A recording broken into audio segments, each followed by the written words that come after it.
दोस्तों, आज हम आपके लिए महात्मा बुद्ध की ऐसी कहानी लेकर आए हैं जिसे सुनकर आप अपने अंदर उठ रहे गंदे और वासना के विचारों को अवश्य रोक पाएंगे।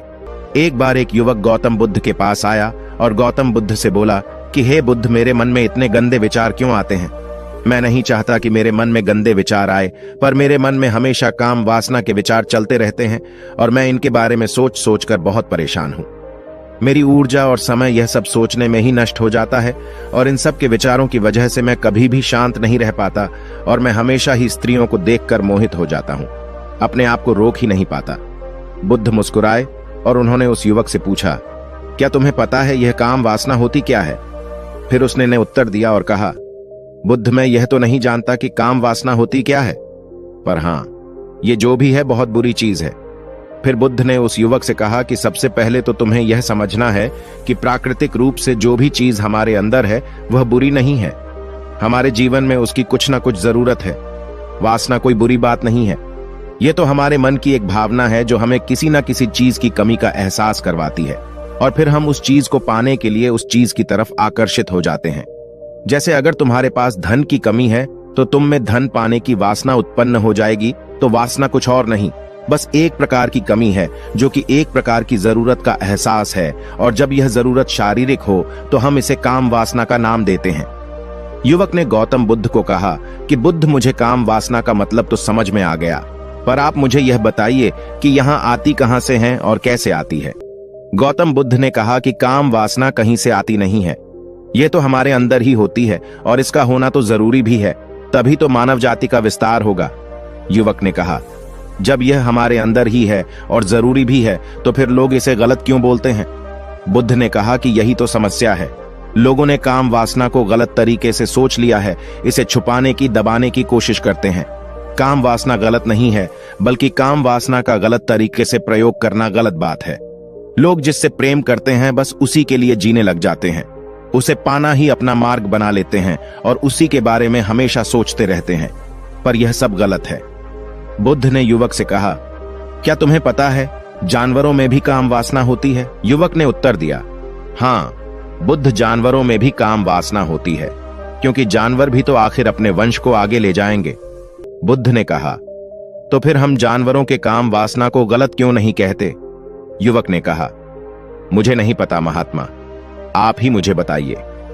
गौतम बुद्ध ने कहा कि जानवर अपनी काम वासना का प्रयोग आनंद प्राप्ति के लिए नहीं करते, वह तो सिर्फ संतान उत्पत्ति करने के लिए काम वासना का उपयोग करते हैं। जानवरों को प्रकृति ने इतनी समझ नहीं दी कि वह काम वासना को अपने सुख का आधार बना सके। मनुष्य अपनी समझ के बलबूते पर प्रकृति में पाई जाने वाली प्रत्येक वस्तु को अपने सुख के लिए प्रयोग करता है। हम इंसानों ने ही काम वासना को अपने सुख का साधन बना लिया है, जबकि प्रकृति ने तो हमें अपने वंश को आगे अग्रसर करने के लिए दिया था, लेकिन इंसानों ने इसे अपने जीवन का परम लक्ष्य बना रखा है और इस तरह से काम वासना का आ जाना गलत है। युवक ने पूछा, महात्मा जी, ये काम वासना हम पर हावी क्यों होती है? क्यों यह हमेशा क्यों आ जाती है?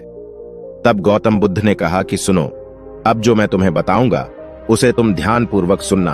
काम वासना का सारा खेल तुम्हें समझ आ जाएगा। तुम्हें तुम्हारे सारे सवालों का जवाब मिल जाएगा, बस तुम्हें ध्यान से सुनकर समझना है। एक बार की बात है, एक आश्रम में गुरु और उनके शिष्य रहा करते थे, जो रोजाना आश्रम के बाहर स्थित गांव में भिक्षा लेने के लिए जाते थे। उस आश्रम का एक शिष्य जिस गांव में भिक्षा लेने जाता था, उस रास्ते में एक नदी मिलती थी। एक दिन उसने देखा कि एक युवक वृक्ष के पीछे छिपा है। वह उस युवक के पास गया और उससे जाकर बोला, भाई, तुम इस वृक्ष के पीछे छिपकर क्या देख रहे हो? युवक ने कहा, अरे तुझे नहीं दिख रहा क्या कि मैं क्या देख रहा हूं? तब शिष्य ने नदी की तरफ देखा तो वहां पर कुछ युवतियां पानी भर रही थी। तब उसने उस युवक से कहा, अरे भाई, वहां पर तो युवतियां पानी भर रही हैं, इसमें छिपकर देखने वाली क्या बात है? तब वो युवक शिष्य की तरफ देखकर उससे कहता है, अरे पागल, तुम्हें दिखाई नहीं दे रहा क्या कि कैसे यह परियां नदी से पानी निकाल रही है? जरा उनकी अदाओं को तो देखो, उनके कोमल शरीर को देखो। उनकी पतली कमर मटके को उठाते समय बाल खाती है और उनके बाल उनकी कमर पर कैसे लहरा रहे हैं, मानो सुंदरता बिखर रही हो। शिष्य ने फिर नदी की तरफ देखा और इस बार वह इसे देखता ही चला गया। अभी तक तो कुछ भी नजर नहीं आ रहा था और वह बिल्कुल निर्भय था। उसे किसी भी बात का कोई डर नहीं था। लेकिन अब वो छिपने लगा और उन युवतियों को देखने लगा। और जब वो छिपकर उन युवतियों को देख रहा था, तभी वह अचानक अंदर से कांप गया और उसने कहा कि यह मैं क्या कर रहा हूं? मैं जो कर रहा हूं वह सही नहीं है, मुझे यहां से चले जाना चाहिए। और फिर वह जल्दी से वहां से चला गया। वो आश्रम पहुंच जाता है। आश्रम जाकर वो अपने कार्यों में लग गया, लेकिन जो अभी वह देखकर आया था वही उसकी आंखों के सामने बार बार आ रहा था। उसके मन में वही दृश्य चल रहा था। उसका मन वही सब कुछ देखने के लिए उतावला हो रहा था। उसका किसी भी काम में मन नहीं लग रहा था। सुबह होते ही वह जल्दी ही भिक्षा के लिए आश्रम से निकल जाता और उस नदी के पास वाले वृक्ष के पास जाता जहां पर वह युवक पहले से मौजूद रहता था। उसके साथ मिलकर युवतियों को छुप छुप कर देखता था। अब वह रोज ऐसा करने लग गया। यह उसके रोज का काम हो गया। अब उस शिष्य का मन किसी भी काम में नहीं लगता था। वो हमेशा ही किसी न किसी प्रकार के विचार में उलझा रहता। वो आश्रम के कार्यों को भी ठीक तरीके से नहीं कर रहा था। ना वो ठीक से सो पाता था, ना वो ठीक से खाना खा पाता था। उसका मन बेचैन सा रहता था। उसका मन बार बार उन युवतियों के सौंदर्य को देखने के लिए लालायित होता रहता था। जब गुरु दीक्षा देते तब भी उसका मन कहीं और विचारों में खोया रहता था। गुरु ने अपने शिष्य की इन हरकतों को भांप लिया था। तब एक दिन गुरु ने शिष्य को अपने पास बुलाया और कहा कि आज से मैं भी तुम्हारे साथ भिक्षा मांगने चलूंगा। तुम और मैं साथ साथ भिक्षा मांगने चलेंगे। तभी शिष्य गुरु को मना करते हुए बोला, नहीं गुरुदेव, आप परेशान क्यों हो रहे हो? मैं अकेला ही ठीक से भिक्षा मांग सकता हूं। गुरु ने शिष्य से कहा कि ठीक है, तुम अकेले ही भिक्षा मांगने जाओ। शिष्य तुरंत वहां से भिक्षा मांगने के लिए निकल गया। उसके जाने के बाद गुरु भी आश्रम से निकल गए और शिष्य का पीछा करने लगे कि वो कहाँ जाता है, किससे मिलता है। ये सब देखने के लिए उसके पीछे पीछे चलने लगे। कुछ आगे जाने के बाद गुरु ने देखा कि उनका शिष्य एक युवक के साथ एक वृक्ष के पीछे अपराधी की तरह छिपा हुआ है और छिपकर कुछ देख रहा था। गुरु भी अपने शिष्य के पीछे गए कि आखिर उनका शिष्य क्या देख रहा है, जिसे देखने के लिए वो वृक्ष के पीछे अपराधियों की तरह छिपा हुआ है। गुरु ने देखा कि उनका शिष्य वृक्ष के पीछे छुपकर युवतियों को देख रहा था जो कि नदी से पानी भर रही थी। तभी गुरु ने शिष्य को कहा कि तुम क्या देख रहे हो? अपने गुरु की आवाज सुनकर वह शिष्य घबरा गया और उसके पसीने छूटने लगे। वह थर थर कांपने लगा, जैसे किसी चोर को चोरी करते समय रंगे हाथों धर लिया हो। उसकी हालत खराब हो गई। वह कुछ भी नहीं बोल रहा था। उसके मुंह से कुछ टूटे फूटे शब्द ही बाहर निकल रहे थे। वो अपने गुरु से नजर भी नहीं मिला पा रहा था। गुरु ने शिष्य की तरफ देखा और कहा कि मेरा शिष्य तो निर्भय था, उसे तो किसी भी चीज का डर नहीं था, लेकिन यह क्या, तुम तो डर के मारे कांप रहे हो। शिष्य ने गुरु से कहा कि मुझे माफ कर दो गुरुदेव, मेरा इसमें कोई दोष नहीं है। उस युवक ने मुझे बहका दिया था, लेकिन आपसे मैं वादा करता हूं कि आज के बाद मैं ऐसा कभी दोबारा नहीं करूंगा। मुझे माफ कर दो। गुरु ने शिष्य से कहा कि कोई बात नहीं, पर इस बात का तुम ध्यान रखना कि हम जैसी संगति करते हैं वैसा ही फल हमें प्राप्त होता है। उसके विचार हमारे अंदर प्रवेश करते हैं, इसीलिए अच्छी संगति करो जिससे तुम्हारे अंदर अच्छे विचारों का प्रवेश हो। फिर गुरु और शिष्य आश्रम लौट आए और फिर से आश्रम के कार्यों पर ध्यान देने लगे। उसने उस रास्ते को त्याग दिया और दूसरे रास्ते से जाने लगा। वो अपने काम को ध्यान से करता, लेकिन धीरे धीरे उसके अंदर क्रोध उत्पन्न हो गया और फिर वो दूसरों पर क्रोध करने लगा और बेचैन रहने लग गया। अब वो सही समय पर भोजन भी नहीं करता था। वह भोजन भी बहुत कम खाता था। एक रात गुरु शिष्य के पास आए और उसे बोले कि अब तक तुम कितनी बार अपने वादे से मुकर चुके हो। यह सुनकर शिष्य अपने गुरु के चरणों में गिर गया और रोने लगा। रोते रोते ही उसने गुरु से कहा कि गुरुदेव, मैं कई बार अपना वादा भूला हूं, फिर वादा कर लेता हूं, लेकिन हर बार मैं वादा भुला देता हूं। मेरा मन मेरे नियंत्रण में है ही नहीं।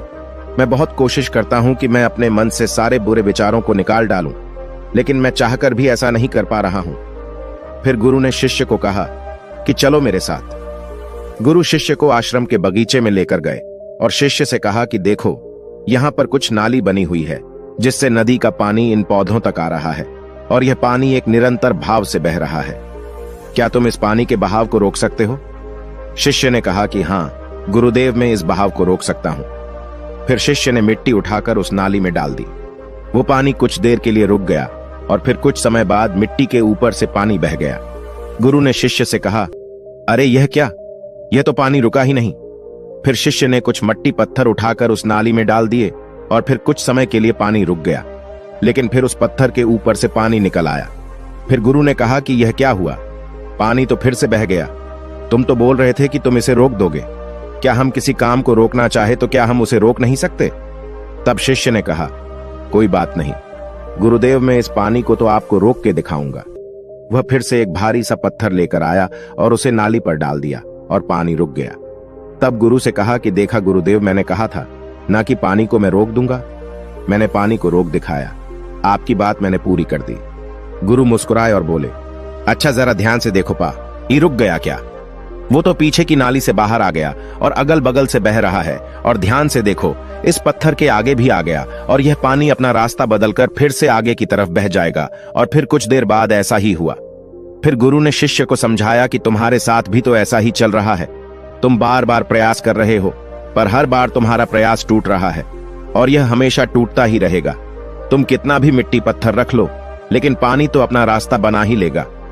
यह सब देखकर शिष्य ने गुरु से कहा कि हे गुरुदेव, क्या कोई तरीका नहीं है जिससे मैं गंदे विचारों से बाहर निकल सकूं और यह मेरे मन में आए ही नहीं? गुरु शिष्य को एक नदी के पास ले गए जहां से उस बगीचे में पानी आ रहा था। गुरु ने शिष्य से कहा, वो पानी इसी नदी से जा रहा है। अगर हम यहीं से उस रास्ते को बंद कर दें जहां से पानी बगीचे में जा रहा है, अब क्या हम पानी को रोक नहीं सकते? शिष्य ने कहा कि हां गुरुदेव, अवश्य ऐसा हो सकता है। मैं इस पानी को यहीं से बंद कर देता हूं, तब आगे की नाली में पानी जाएगा ही नहीं और फिर बगीचे में पानी जाएगा ही नहीं। फिर शिष्य ने नदी से जाने वाले रास्ते को बहुत मेहनत करके पत्थर और मिट्टी डाल डालकर बंद कर दिया और गुरु से कहा कि गुरुदेव, मैंने पानी को बंद कर दिया है, अब यह पानी बगीचे में जाएगा ही नहीं। तब गुरु ने कहा कि अगर पानी बगीचे में नहीं जाएगा तो पौधों को पानी कहां से मिलेगा? उन पौधों को तो पानी की आवश्यकता है और उन पौधों में कुछ पौधे तो ऐसे हैं जिनको रोज पानी की आवश्यकता है। वह तो मुरझाकर मर ही जाएंगे, उनका क्या होगा? पानी तो हमें खोलना ही होगा। शिष्य ने गुरु की बात सुनकर वापस नदी से जाने वाले पानी का रास्ता खोल दिया। तब गुरु ने शिष्य से पूछा कि अगर हम इस नदी के पूरे पानी को बगीचे की तरफ कर दे तो क्या होगा? तब शिष्य ने जवाब दिया कि गुरुदेव, वहां पर जितने भी पौधे हैं वो गलकर नष्ट हो जाएंगे, वहां पर कुछ नहीं बचेगा। फिर गुरु मुस्कुराए और बोले, तुम इस बात को समझो कि हमें किसी भी चीज को रोकना नहीं है, बस हमें हमेशा संतुलन बनाए रखना है। कम पानी से भी पौधे नष्ट होते हैं और ज्यादा पानी से भी पौधे नष्ट होते हैं। हमारा जीवन संतुलन से ही चलता है। गुरु ने शिष्य से कहा कि अगर मैं तुम्हें कहूं कि तुम आम के बारे में मत सोचो तो तुम्हारे मन में सबसे पहले किसका चित्र आएगा? शिष्य ने कहा कि गुरुदेव, मेरे मन में तो पहला चित्र आम का ही आएगा। गुरु ने कहा कि जब हम गंदे विचारों को जबरदस्ती रोकने का प्रयास करते हैं तो वह और मजबूती के साथ हमारे अंदर प्रवेश करते हैं, हमारे अंदर उठते हैं। इसीलिए हमें उन्हें कभी भी दबाने की कोशिश नहीं करनी चाहिए। फिर गुरु ने शिष्य को समझाते हुए कहा कि हमारे गंदे विचार बुरे लोगों की संगति करने की वजह से भी आते हैं। कई बार क्या होता है कि कामुकता हमारे अंदर होती नहीं है, लेकिन कुछ अश्लील लोगों के साथ रहने की वजह से ये हमारे अंदर हावी हो जाती है। फिर शिष्य ने कहा कि गुरुदेव, आप सही कह रहे हैं, मैं अपने मार्ग से भटक गया था। फिर वह शिष्य उस रात बहुत ही चैन की नींद सोया। सुबह अपने कार्यों को पूरे मन से किया और फिर सुबह वो भिक्षा लेने के लिए उसी रास्ते से गया जहां वह युवक आज भी वृक्ष के पीछे छुपकर उन युवतियों को देख रहा था। वह शिष्य नदी पर गया जहां वह युवतियां पानी भर रही थीं। उसने उनसे पानी मांगा। उनमें से एक ने उसे पानी पिलाया और उस सन्यासी शिष्य के चरण छुए। शिष्य ने उसे आशीर्वाद दिया कि तुम्हारा कल्याण हो। उसका मन सकारात्मक ऊर्जा से भर गया। उसके चेहरे पर मुस्कान आ गई थी, जैसे कि उसे कुछ खोया हुआ वापस मिल गया हो। वह वापस अपने रास्ते से जाने लगा। तभी पीछे से वह युवक आ गया जो वृक्ष के पीछे छुपा हुआ था। वह शिष्य के पास आया और बोला कि क्या बात है, आज तो तुमने नजदीक से दर्शन कर लिए, तुम तो मुझसे भी आगे निकले। तब शिष्य ने कहा कि हम हमेशा दूसरे के दर्शन करने में ही व्यस्त रहते हैं, अपने दर्शन कर ही नहीं पाते। तुम कब तक इस वृक्ष के पीछे छुपते रहोगे? किसी को पसंद कर लो, उससे बोल दो। अगर वो भी तुम्हें पसंद करती है तो शादी कर लो और उससे पहले तुम कुछ बन जाओ, अपने आप को पहचान लो। ऐसे अपना समय बर्बाद मत करो। फिर वह युवक रोज उससे मिलने लगा और उस युवक ने नदी पर जाना त्याग दिया और फिर वो युवक अपने जीवन में कुछ बनने के लिए संघर्ष करने लगा। तो तुमने देखा संगति का असर क्या होता है। अपनी संगति बदलो, अपने विचार बदलो। बुद्ध ने युवक से पूछा कि क्या तुम्हें तुम्हारे सारे सवालों का जवाब मिल गया? तब युवक ने कहा कि हां महात्मा जी, आपका बहुत बहुत धन्यवाद। तब गौतम बुद्ध ने युवक से कहा कि जब तुम्हारे मन में गंदे विचार आए तब आप अपने आप को दोषी मत मानो। केवल उन विचारों में संतुलन बनाने का प्रयास करो और अपने आप को पहचानो। दोस्तों, मुझे उम्मीद है इस वीडियो से आपको बहुत कुछ सीखने को मिला होगा। अगर आप नए हो तो हमसे जुड़ने के लिए इस चैनल को सब्सक्राइब करना मत भूलिएगा।